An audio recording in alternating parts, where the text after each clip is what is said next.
Hey everyone, today we're going to dive into the secret to sounding really natural in English. And here's a hint, it's not about memorizing a dictionary. Nope, it's all about mastering those small, everyday phrases that native speakers use without even thinking about it. So let's get started. So let me ask you something.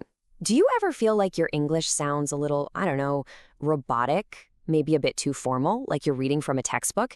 It's such a common feeling. But the good news is, it's actually really easy to fix. The key is to just swap out those stiff, formal phrases for the smooth, friendly ones people use in real life. And look at this. This shows you exactly what I mean. The column on the left is, grammatically perfect, but it sounds so stiff, right? Now, look at the right. Sounds good. No worries. That makes sense. See? These are the phrases that actually build a connection. They're short, they're simple, and they just make conversations flow. So here's what we've got planned. First, we'll talk about the real secret to fluency. Then, we'll build up your toolkit with some essential phrases. After that, we'll get into expressing real emotion, mastering polite English, and finally, we'll cover how to keep any conversation going smoothly. Okay, first up, the secret to fluency. And I'm going to give you a little spoiler. It has almost nothing to do with using big, fancy words. And here's the main idea, really. Natural fluency is all about connection. It's about being able to communicate in a way that feels comfortable and creates a nice, easy rhythm. Remember, we're not aiming for perfection here. The goal is connection. All right, section 2. Let's start building your conversational toolkit. These are the absolute essentials, the phrases you're going to find yourself using every single day. Okay, first up, we have this absolute classic. Seriously. You will hear this one everywhere. It's friendly, it's relaxed, and it's just so useful. No worries is pretty much the perfect casual response when someone apologizes for something small. So instead of a really formal reply like, "It is not a problem," this simple phrase just instantly puts the other person at ease.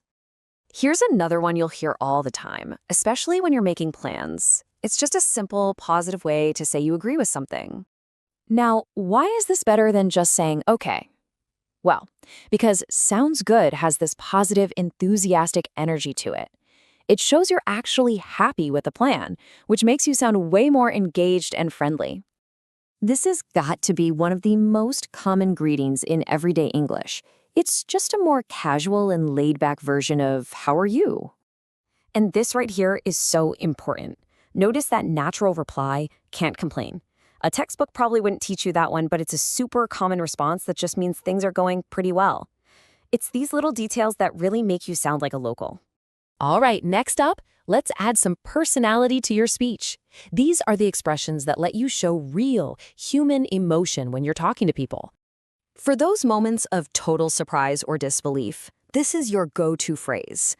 Like, imagine your friend tells you they just want a trip to Hawaii. Instead of saying, "That is surprising," you'd say, "No way." It's just packed with so much more energy. And when you hear some great news and you want to show you're genuinely excited, this one is perfect.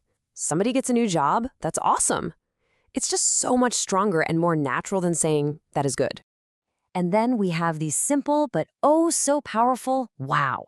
The beauty of this word is just how versatile it is. I mean, depending on your tone, it can show surprise, admiration, or even shock. The meaning is all in how you say it. But emotion isn't always about excitement. On the flip side, showing sympathy is incredibly important. When someone shares some bad news, "I'm sorry to hear that," is the perfect response. It's polite, it's caring, and it really shows you're listening. Okay, let's move on to our fourth section, and this is a big one, politeness. In English, being polite often means being a little less direct. Let's look at how to make requests in a way that sounds friendly and respectful. Just look at the difference here. On the left, you've got these very direct demands. On the right, you have polite requests. Softening a command like "send me that file" with something like "do you think you could?" makes a world of difference. These little softeners are really key for sounding polite and not pushy. And hey, when someone does help you out, try going beyond a simple thank you. Saying, "I really appreciate it" shows a much deeper, more sincere gratitude. Oh, and a great friendly reply you'll hear all the time is anytime. It's a really casual, warm way of saying you're welcome. And for our final section, we're looking at the engine of a good conversation, those phrases that keep everything moving along smoothly and help you avoid those awkward The real skill here is knowing how to agree and, more importantly, disagree politely. For strong agreement, absolutely is fantastic. But when you disagree, the key is to be gentle. Starting with, I see what you mean, but is like magic. It shows you respect their opinion before you offer your own. And that keeps the whole conversation feeling positive. So, how do you actually put all this into practice? It's simple, really. Don't try to memorize everything at once. Just pick 3 to 5 of your favorite expressions from today, say them out loud a few times, listen for them when you're watching movies or TV shows, and then, and this is the most important part, try to use just one of them in a real conversation today. And that brings us to the end. Remember, the goal isn't to be perfect. It's to connect with people. It's about expressing yourself clearly and kindly.